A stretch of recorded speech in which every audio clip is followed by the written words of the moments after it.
Il est possible, je répète, de recevoir une vision du Seigneur sans savoir que le Seigneur t'a donné une vision.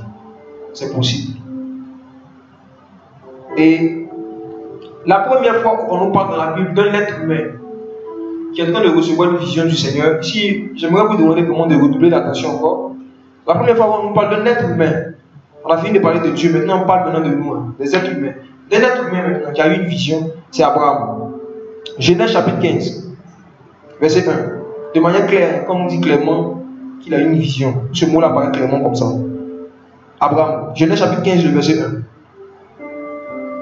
Après ces choses, la parole du Seigneur vint à Abraham dans une vision en disant: Abraham, ne crains pas, je suis ton bouclier, ta grande et infinie récompense. Frères et sœurs, nous qui sommes des êtres humains, il y a un type de vision. Nous qui avons reçu le Saint-Esprit, parce qu'on a toujours su Joël 2,28, on parle de ceux qui ont reçu l'Esprit de Dieu. Ceux et celles qui ont reçu l'Esprit du Seigneur, il y a un type de vision que le Seigneur nous donne, qu'il a donné aussi à Abraham ici. La parole du Seigneur vient à Abraham dans une vision. Vous voyez? Donc qu'est-ce qu'Abraham a reçu? La parole du Seigneur. Il a reçu une parole du Seigneur. Mais comment? Dans une vision. Ça veut dire quoi? Abraham a reçu une parole avec les yeux de son intelligence, avec les yeux de son cœur. Et vous allez voir que dans ce type de vision-là, Dieu ne te montre pas une image. Tu ne vois pas une image, il n'y a pas une image que tu vois ou bien une scène, non. C'est juste une parole que tu entends dans ton cœur. C'est juste une parole que tu entends dans ton esprit. Et c'est une vision aussi. Donc Dieu peut être en train de te parler de ton esprit et tu ne sais pas qu'il est en train de te parler parce que tu es distrait. Donc Abraham a reçu la parole du Seigneur dans une vision. Ça veut dire qu'il a reçu la parole du Seigneur par un moyen spirituel, par les yeux de son esprit. Il ne s'agit pas d'une image qu'il a vue, mais Dieu disait non. C'est des paroles que le Seigneur lui a données. C'est ce qu'on voit qu'on lit après, c'est des paroles. Mais dans une vision. Et si vous lisez le livre des prophètes, vous allez voir que cette expression-là revient beaucoup. On dit la parole du Seigneur fut adressée à tel prophète dans une vision. La parole lui fut adressée dans une vision. Vous voyez? Donc à chaque fois que nous recevons une compréhension de la parole de Dieu, une prophétie du Seigneur, une promesse du Seigneur, nous avons eu une vision. À chaque fois. Aujourd'hui, nous qui sommes chrétiens, disciples de Jésus-Christ, la parole du Seigneur nous est adressée dans des visions. Comment? Je prends des cas pratiques pour que chacun de nous comprenne mieux les choses qu'on vit mais qu'on ne sait pas. Lorsque tu prends la Bible, que tu ouvres un verset, et puis tu commences à lire le verset, ce que tu es en train de lire là, on appelle ça les Écritures. Maintenant, les Écritures te révèlent la parole de Dieu. La Bible qu'on utilise là, la Bible contient la parole de Dieu. La Bible, on appelle ça les Saintes Écritures. Et Jésus a dit aux pharisiens que vous sondez les Écritures en pensant que c'est en elles que vous allez avoir la vie. Mais vous ne voulez pas venir à moi pour avoir la vie. Parce que les Écritures donnent témoignage de moi. Qui était Jésus? Il était la parole. Les Écritures nous parlent de la parole de Dieu. Les Écritures nous parlent de Jésus. Donc quand tu prends les Écritures et que tu lis, tu ne peux pas voir la parole qui est dans le verset si le Saint-Esprit ne te donne pas une vision.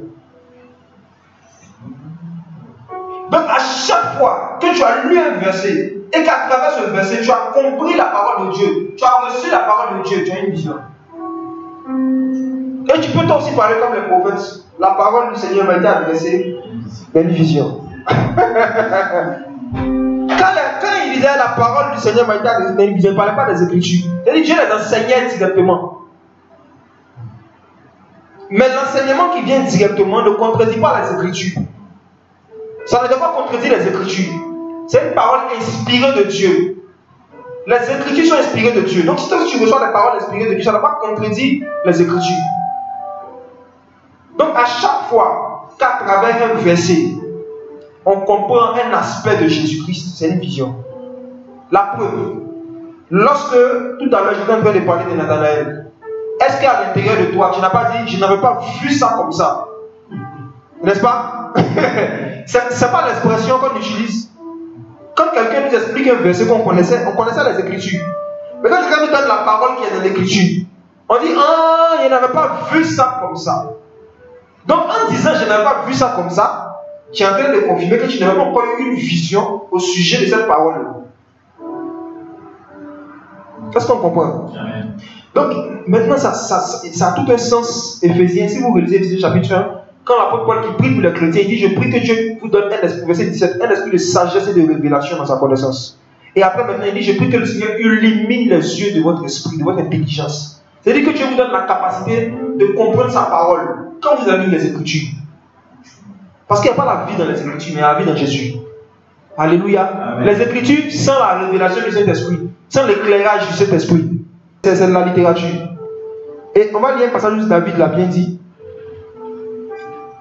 Dans Psaume, chapitre 36, verset 10. Je lis rapidement comme le temps avancé. Psaume chapitre 36, verset 10. Car la source de la vie est auprès de toi, et par ta lumière, nous voyons la lumière.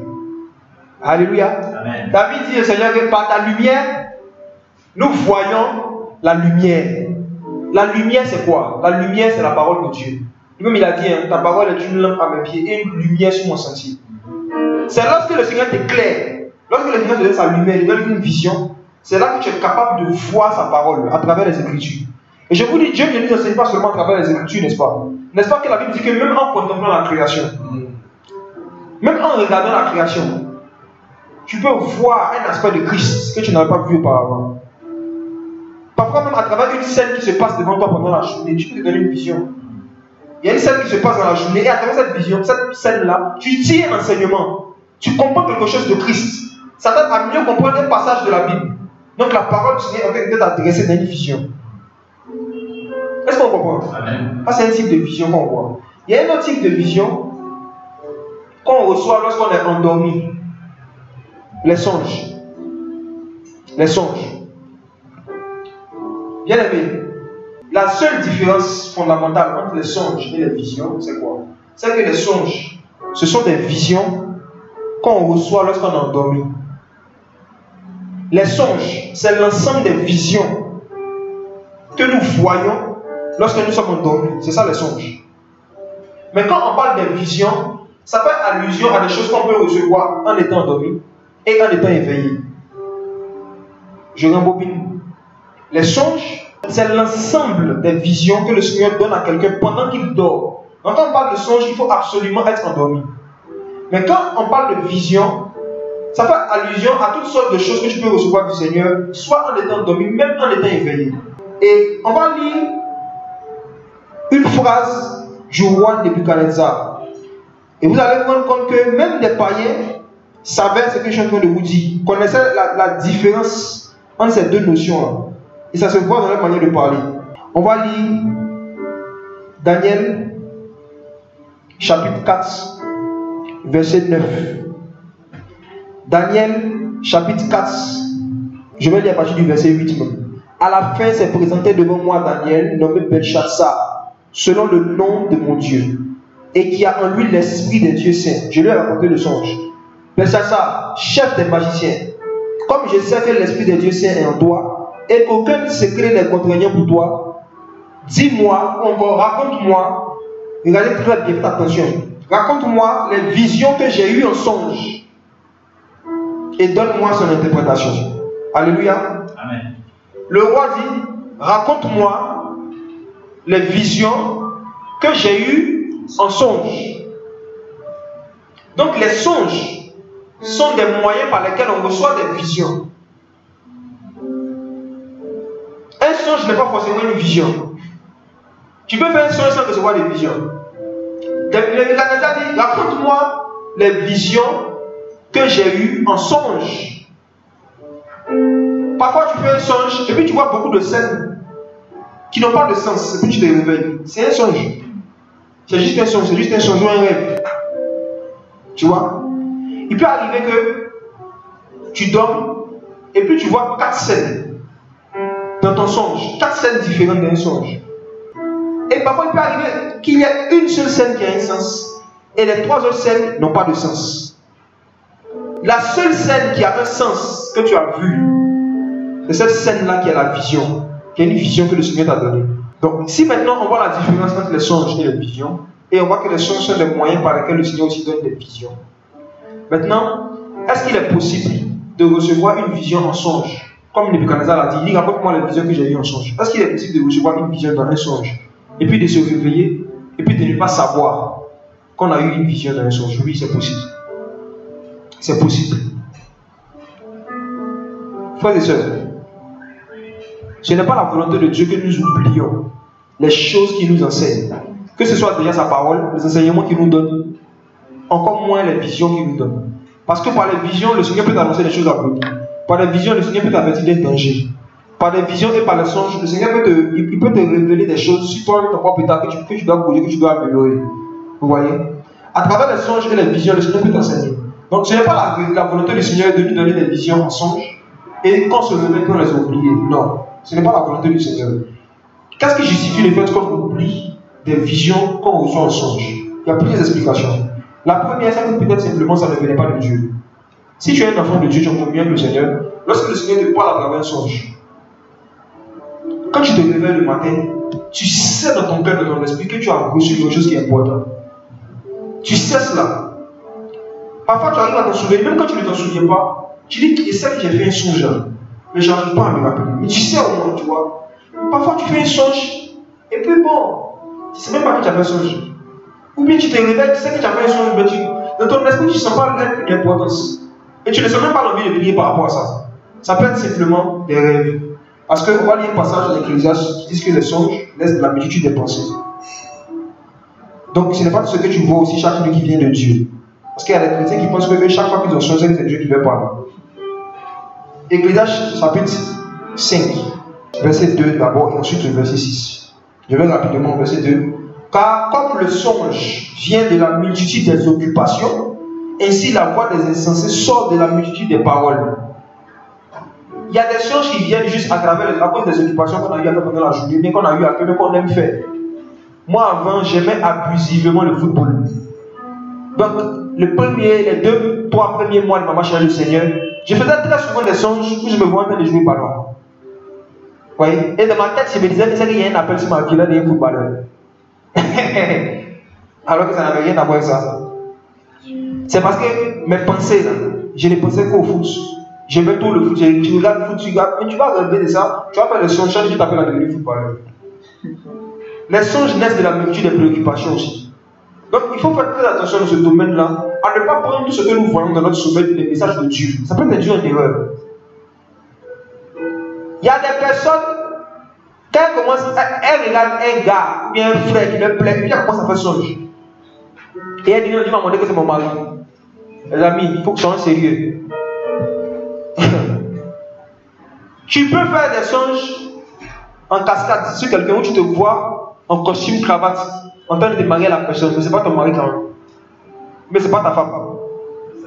Faisons attention. Les songes peuvent être sur de la multitude des préoccupations. Peut-être que tu penses trop au mariage.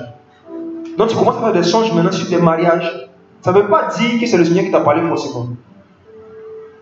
Ensuite, une autre chose qui provoque les songes, c'est verset 6 d'Ecclésiaste. Comme dans la multitude des songes, il y a de la vanité, aussi y en a-t-il beaucoup dans la multitude des paroles de craint Dieu. On dit dans la multitude des songes, il y a de la vanité. Ça veut dire quoi? Comme je disais au début, tu peux dormir, tu vois plusieurs scènes, une multitude de scènes. Il peut y avoir de la vanité dedans. Ça veut dire qu'il peut y avoir des scènes que tu vas voir qui ne viennent pas du Seigneur. Comme il peut y avoir aussi une ou deux scènes qui viennent du Seigneur. Et c'est ça qui fait la difficulté. C'est comme dans nos Bibles. Il y a beaucoup de versets, mais ce n'est pas tous les versets qui nous concernent. Il y a beaucoup de versets dans la Bible. Tu vois? Mais ce n'est pas des écritures dans la Bible qui nous concernent. Il y a des versets, c'est Satan qui vient de parler. J'ai besoin que tu prennes ça, c'est quoi ça par cœur? Et puis tu dis c'est la parole de Dieu. Et puis moi ça fonctionne. Tu vois? Mais tu vas vivre une vie satanique. Mais tiré de la Bible. Il y a des versets où David est en train de parler de la manière dont lui communie avec Dieu. David dit je dévance l'aurore. Il parle de lui, il dit moi je dévance l'aurore. Mais toi, tu prends ça, tu dis, ah, ça que moi, je dois dévancer le roi. Il doit me réveiller chaque matin à 4 heures. Mais dans le même chapitre de Psaume 119, là, David dit aussi, je te loue 7 fois par jour. Mais pourquoi là, tu ne le loues pas 7 fois par jour? On ne vient pas ouvrir la Bible comme ça et puis choisir des versets qui ne nous concernent pas et puis appliquer ça dans notre vie. Non. Même Jésus, la Bible dit que quand il est venu, il a fait ce qui le concerne. Dans la loi, dans les psaumes et dans les prophètes. Même Jésus, c'est pas dire que dans la Bible qui le concerne. Et toi? C'est pas dire que dans la Bible qui nous concerne. Il faut qu'on apprenne à connaître ce qui nous concerne dans les Écritures et ce qui ne nous concerne pas. Ça, en comprenant cela, je pense que maintenant on fait de plus en plus attention. Dès que tu regardes sur Twitch TV, je ne vais pas dire, ah, Dieu m'a parlé. Il faut faire attention.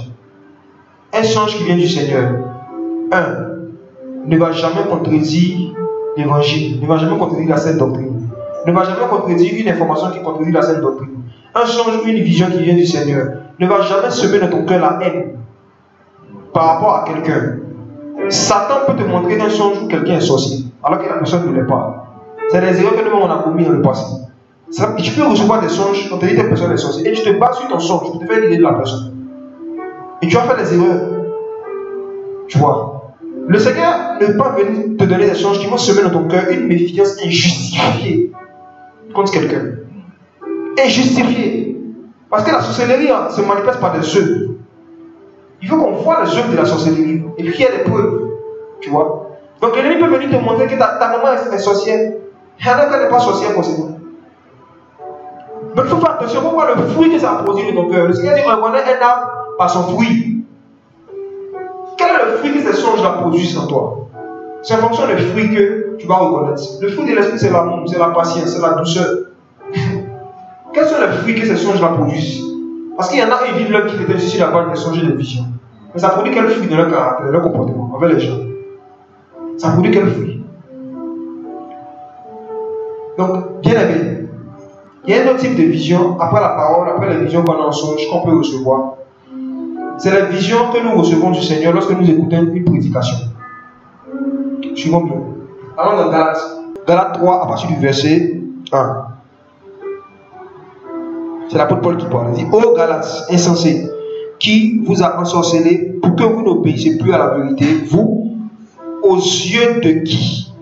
N'est-ce pas? Vous, aux yeux de qui Jésus-Christ a été peint d'avance, comme crucifié. Dans d'autres versions, on dit, vous, aux yeux de qui Jésus-Christ a été dépeint d'avance et crucifié au milieu de vous. Alors, mais les chrétiens de Galates, est-ce qu'ils étaient en Israël? Non, ils n'étaient pas en Israël. Ils habitaient en Asie mineure. En Anatolie plus précisément. Ils n'étaient pas là lorsque Jésus-Christ a été crucifié. Ils n'ont pas vu avec leurs yeux physiques. Ils n'ont pas vu la crucifixion de Jésus avec leurs yeux physiques. Ils n'étaient pas là. Ils étaient en Asie quelque part là-bas.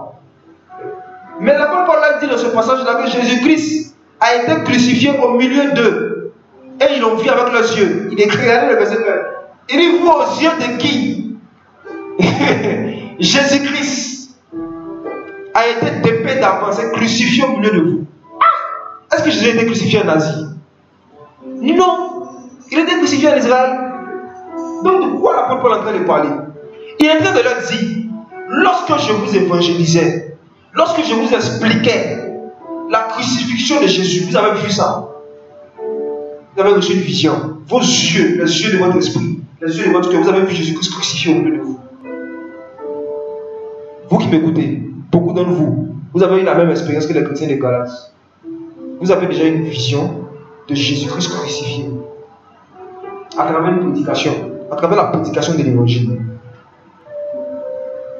À travers la prédication de l'évangile, votre esprit a vu ce qui s'est passé à Golgotha. Le Saint-Esprit vous donne des visions, vous donne la capacité de pouvoir comprendre avec votre esprit et de pouvoir vous représenter exactement les choses qui se sont passées. Les choses qui se sont passées quand Jésus-Christ a été crucifié. Et c'est ça qui vous pousse à l'adorer. Et c'est ça qui vous pousse à l'aimer. Et c'est ça qui vous pousse à parler de lui comme si vous l'avez vu avec vos yeux physiques. Regardez, vous savez, nous les chrétiens, nous les disciples de Jésus, on est les personnages les plus bizarres. On rend témoignage d'un truc qui s'est passé quand on n'était pas né. Et puis on parle de ça avec assurance. On se fâche même quand les gens ne vont pas croire. Tu vois? Et les incrédules nous disent, mais vous, on vous a dit que Jésus-Christ a été crucifié. Est-ce que vous l'avez vu? Est-ce que vous avez vu la scène de la crucifixion? Qu'est-ce qui vous dit qu'on ne vous a pas menti? Parce que la Bible, là, c'est les hommes qui ont écrit. C'est ce qu'ils disent, non? Ils disent la Bible, là, c'est les hommes qui ont écrit. Qu'est-ce qui vous fait dire que ce qu'on vous a dit, là, c'est vrai? La réponse est dans Galates, chapitre 3, verset 1. L'apôtre Paul dit ici, si on posait la même question que les Galates, il avait dit, nos yeux ont vu Jésus-Christ crucifié au milieu de nous. C'est quel type de vision? C'est une vision qu'ils ont eue à travers l'évangile, à travers la prédication. Donc, si tu es capable de croire en des choses qui sont écrites dans la parole, qui concernent Christ, si tu es capable de croire en cela et de le prêcher aux autres, c'est que tu as une vision là-dessus. C'est que le Saint-Esprit a fait voir ça à tes yeux spirituels. Donc tu as eu une vision, mais tu n'as pas su. Souvenez-vous, comme le temps est avancé, on va lire forcément. Ceux qui ne se connaissent pas, vous pouvez lire après 1 Samuel chapitre 3. Samuel a eu une vision, mais il ne savait pas. Il était couché et il entendait Samuel, Samuel. Et vous voyez, lui aussi, comme Abraham, il n'a pas vu une image, c'est juste une voix qu'il entendait, juste une voix. Mais il dit que c'était une vision. Il entendait juste des paroles, mais on disait que c'était une vision. Et il s'est levé, il allait dire à Élie, tu m'appelles? Et Élie dit, je ne t'ai pas appelé, il allait se coucher. Il entend encore, Samuel, Samuel. Si le Seigneur lui était apparu, si le Seigneur avait manifesté quelque chose qu'on pouvait voir avec les yeux physiques, il n'allait pas aller vers Élie. C'est parce qu'il entendait seulement une voix. Et comme il était petit, il ne savait pas que parfois, tu entends simplement ton nom de manière audible. Parce que Dieu veut te donner une vision. Il ne savait pas. À qui c'est jamais arrivé? Enfin, tu es couché au milieu de la nuit, et puis tu entends, on t'appelle, on crie ton nom fort, et puis tu te réveilles un coup. Souvent, il y en a qui disent, il marche dans la rue, il n'y a pas de Dieu dans l'Esprit de Dieu. Attention. Il y en a qui disent, je marche dans la rue, et puis souvent, il y a des personnes qu'on m'appelle. Mais oui, on t'appelle. Samuel ne connaissait pas ça. Il dit, Élie, tu m'as appelé. Élie, c'est pas moi. Hein. Va te coucher. Il va se coucher, il revient encore. Tu m'as appelé. Élie dit, on dirait qu'il est en train d'avoir vision, le petit là. Élie dit, on dirait qu'il est en train d'avoir vision. Il ne sait pas. Il dit, bon, voici ce qu'on va faire. Si on t'appelle encore, voici ce qu'il faut faire. Il faut dire, Seigneur, parle. Parle. Parle. Cette phrase est tellement importante. Le fait de dire au Seigneur, parle. Si le Seigneur ne voyait pas en Samuel un désir, l'envie que Dieu lui parle, n'allait pas continuer à lui dire la suite de la vision. Le Seigneur peut commencer à te donner une vision, mais c'est en fonction de la manière dont tu vas réagir que la vision va continuer, ça va s'arrêter. Élie savait cela parce qu'il avait de l'expérience dans les choses de l'esprit. Donc il a dit au jeune homme, si tu entends Samuel, Samuel là, tant que tu ne lui dis pas, parle, il ne va pas te parler. Si tu entends Samuel, Samuel seulement, ils vont t'appeler, on dit qu'à tes mains, ils vont t'appeler seulement. Samuel, Samuel, Samuel, Samuel. Élie dit, il faut lui répondre.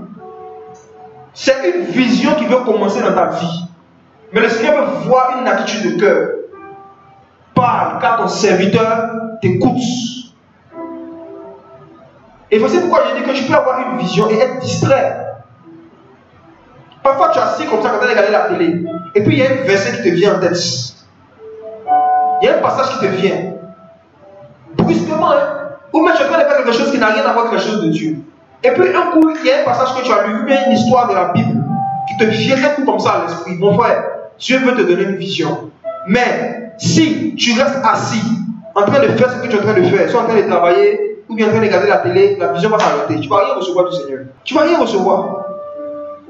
Lorsque brusquement comme ça, ton esprit commence à penser à un passage de la parole de Dieu, bien une histoire des Écritures, c'est une vision que Dieu veut te donner. Donc c'est comme ça que tu dois aller te disposer. Tu dois aller faire le parle quand ton serviteur t'écoute. Cette réponse que Élie a donnée à Samuel, là, ce n'est pas une phrase, c'est un comportement. C'est une attitude qu'on manifeste envers Dieu. Parle quand ton serviteur t'écoute. Et comment nous on peut réagir comme ça aujourd'hui? Lorsqu'on sent dans notre esprit qu'il y a un enseignement, il y a des versets qui commencent dans ton cœur. C'est le fait d'aller prendre un stylo et de commencer à noter. Tu dis Seigneur, parle, enseigne-moi, explique-moi. Vous êtes déjà arrivé, non, n'est-ce pas? Vous êtes là comme ça, vous commencez à penser à une histoire de la Bible. Brusquement comme ça. Tu penses que c'est Élie qui t'appelle? Tu penses que c'est toi-même tes propres pensées? Hein? Tu te dis c'est Élie qui est en train de m'appeler. Tu te dis c'est Élie, tu me parles à moi-même. Et lui dit, va, couche-toi. Et voici comment on se comporte pour que cette expérience-là, cette vision que Dieu veut te donner, que tu vives ça régulièrement. Il faut dire parle quand ton serviteur t'écoute. Et je vais m'arrêter là. Il y a tellement de choses à dire. Je vais m'arrêter là pour laisser le passer question. Je vais dire quelque chose, c'est que la prophétie que le Seigneur a donnée dans Joël chapitre 2, verset 28, concernant le fait qu'il va nous donner des visions et des songes à ceux qui vont recevoir son esprit, c'est conditionné. L'expérience de ces choses-là est conditionnée par l'attitude que nous allons avoir envers le Seigneur. Vous voyez? Le même Seigneur qui a dit par Paul qu'il a donné des dons spirituels dans les membres de son corps, dans 1 Corinthiens 12, le même Seigneur dit désirer ardemment les dons spirituels. Ça veut dire quoi? S'il n'y a pas de désir, tu ne l'auras pas. S'il n'y a pas d'aspiration, si tu n'aspires pas, tu ne l'auras pas. Et c'est pareil pour les visions. Ce n'est pas parce que le Seigneur a promis que tu vas faire ça tout le temps. Tu vas expérimenter en fonction de ta soif, en fonction de ton aspiration. Donc Samuel devait montrer à Dieu qu'il aspirait, qu'il avait soif de ce que le Seigneur lui parle, avant que la vision continue. C'est ce que Élie lui a dit de faire. Il faut lui dire parle, quand ton serviteur t'écoute. Parce que s'il voit que son serviteur ne l'écoute pas, il ne parlera pas. Si tu vois que tu es distrait, que tu as du temps libre, tu fais tout sauf les choses de Dieu, il ne te parlera pas. Il ne te parlera pas. Il dit couche-toi, va te coucher. Ça veut dire laisse tout ce que tu es en train de faire. Dispose-toi, concentre-toi, focalise toute ton attention sur le Seigneur, sur la présence de Dieu qui est là. Et tu dis Seigneur, enseigne-moi, parle. Ton serviteur t'écoute. C'est ceux qui font ça, qui expérimentent régulièrement la promesse de Joël chapitre 2, le verset 28. On a reçu le même Saint-Esprit, mais on ne vit pas les mêmes expériences parce qu'on n'a pas la même soif. On n'a pas la même disposition de cœur. Ceux qui pratiquent le parle quand ton serviteur t'écoute, le Seigneur leur parle en effet. Tantôt d'une manière, tantôt d'une autre. Une première fois, ensuite une deuxième fois, si on n'a pas pris garde à la première. Dieu parle. Le Seigneur parle. Donc le temps manque pour entrer dans d'autres aspects. On va s'arrêter là et on va prier par rapport à tout ce qu'on a entendu là. Peu importe où vous êtes, vous pouvez prier avec nous. Moi j'aimerais exhorter ceux et celles vraiment qui se sont rendus compte qu'ils ont murmuré contre le Seigneur en lui disant que Seigneur, vraiment moi je ne me donne jamais des visions, je n'ai jamais expérimenté. Ceux qui se sont rendus compte qu'ils ont murmuré, je vous exhorte vraiment à la repentance, à vous repentir devant le Seigneur, à vous murmurer contre Dieu. La première chose, pour d'autres, j'aimerais qu'on dise merci au Seigneur simplement. Et qu'on dise Seigneur qui nous apprenne de plus en plus à nous comporter comme Samuel, à nous disposer, à nous comporter comme Samuel, à pouvoir répondre lorsqu'il nous appelle, lorsqu'on sent qu'il nous appelle à la prière, lorsqu'on sent qu'il nous appelle au jeûne, lorsqu'on sent qu'il nous appelle à la méditation. Parce que c'est lorsque Samuel a répondu à l'appel que le Seigneur lui a adressé, concernant le fait de l'écouter, de se disposer d'une manière particulière. C'est là que Samuel a eu des visions. Or, il est écrit dans 1 Samuel 3 qu'au temps de Samuel, la parole était rare et les visions n'étaient pas fréquentes. C'est dans ce même temps-là que nous sommes aujourd'hui. La parole est devenue rare. Et les visions ne sont plus fréquentes. Ce n'est pas parce que Dieu a changé, mais parce que nous, ses disciples, on a changé. Et si aujourd'hui on se répand et qu'on saisit ces réalités spirituelles, on dit Seigneur, fais-nous expérimenter toutes les promesses que tu nous as laissées avant de partir. Chacun prie le Seigneur.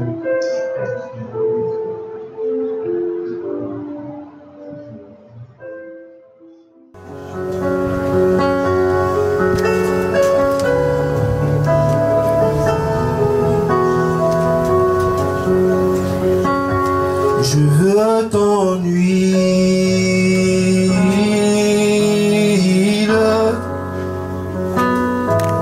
déverse ton huile.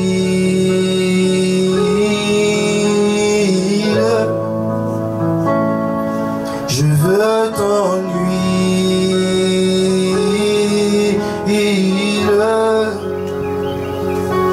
déverse ton huile.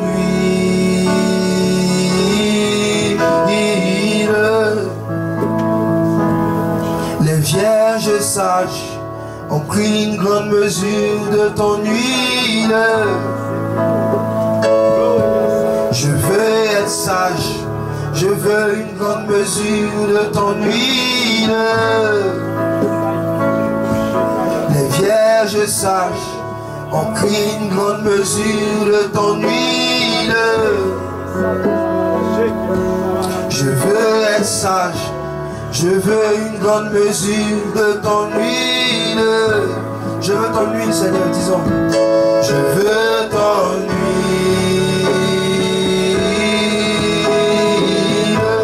Déverse ton huile, Seigneur. Déverse ton huile.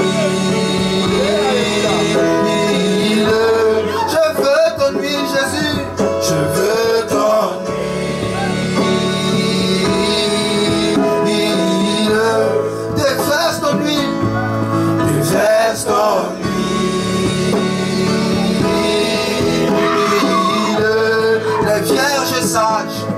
Les vierges sages ont pris une grande mesure de ton huile. Je veux être sage, je veux être sage, je veux une grande mesure de ton huile. Les vierges sages ont pris une grande mesure de ton huile. Je veux être sage, Jésus, sage.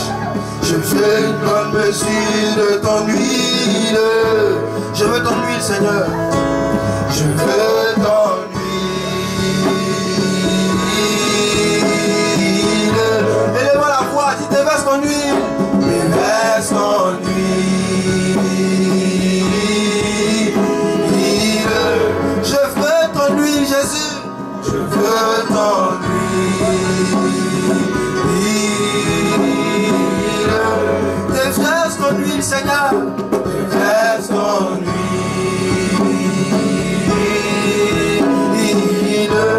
Les vierges sages ont pris une grande mesure de ton huile. Je veux être sage, je veux être sage, je veux une grande mesure de ton huile. Les vierges sages ont pris une grande mesure de ton huile. Jésus, je veux être sage, Seigneur. Je veux être sage. Je veux une grande mesure de ton huile. Ton huile, ton huile, ton huile. Jésus, ton huile, ton huile, ton huile, ton huile. Je ne veux pas l'huile de la religion, je veux l'huile de l'esprit. Ton huile, ton huile, ton huile. Je ne veux pas l'huile d'un homme, je veux ton huile. Ton huile, ton huile, ton huile. Si tu as soif comme moi, dis ton huile, Jésus. Ton huile, ton huile, ton huile. Pour prier, j'ai besoin de ton huile. Ton huile, ton huile, ton huile. Ton huile, Jésus. Ton huile, ton huile, ton huile, ton huile, ton huile, ton huile, ton huile, ton huile. Je veux ton huile. Je veux ton huile. Déverse ton huile, Jésus. Déverse ton huile. Je veux ton huile. Je veux ton huile. Ton huile. Déverse ton huile, Jésus. Déverse ton huile.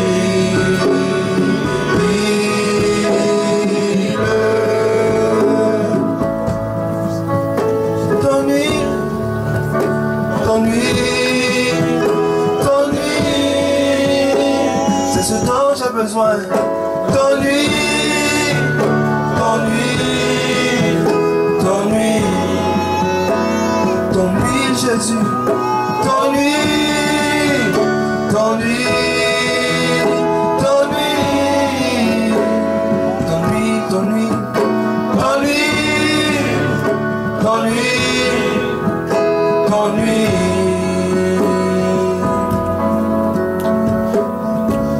Ta présence est délicieuse, Seigneur Jésus.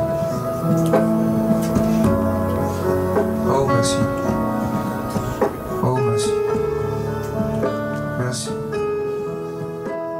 Merci.